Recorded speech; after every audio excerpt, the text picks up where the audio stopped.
बहुत समय पहले की बात है। एक साहूकार के 7 बेटे और उसकी एक बहन करवा थी। सभी सातों भाई अपनी बहन से बहुत प्यार करते थे, यहाँ तक कि वे पहले उसे खाना खिलाते, उसके बाद में स्वयं खाते थे।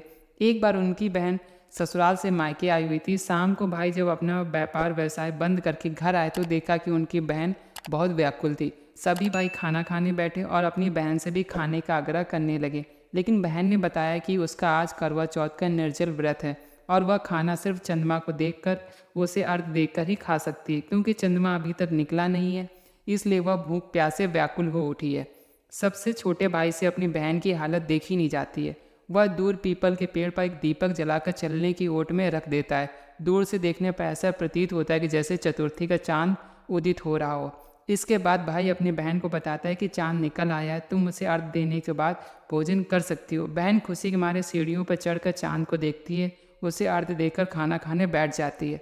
वह पहला टुकड़ा मुंह में डालती है तो उसे छींक आ जाती है, दूसरा टुकड़ा डालती है तो बाल निकल आता है, और जैसे ही तीसरा टुकड़ा मुंह में डालने की कोशिश करती है तो उसके पति की मृत्यु का समाचार उसे मिलता है। वह बौखला जाती है। उसकी भाभी उसे सच्चाई से अवगत कराती है कि उसके साथ ऐसा क्यों हुआ। करवा चौथ का व्रत गलत तरीके से टूटने के कारण देवता उससे नाराज हो गए और उन्होंने ऐसा किया। सच्चाई जानने के बाद करवा निश्चय करती है कि वह अपने पति का अंतिम संस्कार नहीं होने देगी और अपने सतीत्व से उसे पुनः जीवन दिलाकर ही रहेगी। वह पूरे 1 साल तक अपने पति के शव के पास बैठी रहती है, उसकी देखभाल करती है, उसके ऊपर उगने वाली सुई नुमा घास को वह एकत्रित करती जाती है। 1 साल बाद फिर करवा चौथ का दिन आता है। उसकी सभी भाभियाँ करवा चौथ का व्रत रखती हैं। जब भाभियाँ उससे आशीर्वाद लेने आती हैं तो वह प्रत्येक भाभी से मुझे भी अपनी जैसी सुहागन बना दो और उसके पति को जीवित कर दो, ऐसा आग्रह करती है। लेकिन हर एक भाभी उससे अगली भाभी से आग्रह करने को कहकर चली जाती है। इस प्रकार जब छठे नंबर की भाभी आती तो करवा उससे भी यही बात दोहराती है। यह भाभी उसे बताती है कि चूंकि सबसे छोटे भाई की वजह से उसका व्रत टूटा था, अतः उसकी पत्नी में ही शक्ति कि वह तुम्हारे पति को दोबारा जीवित कर सकती है।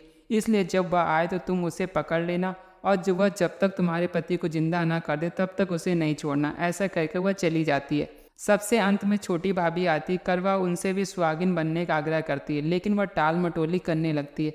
ऐसा करते देख उन्हें करवा जोर से पकड़ लेती है और अपने सुहाग को जिंदा करने के लिए कहती है। भाभी खुद को उसे छुड़ाने के लिए नोचती है, घसोटती है, लेकिन करवा नहीं छोड़ती है।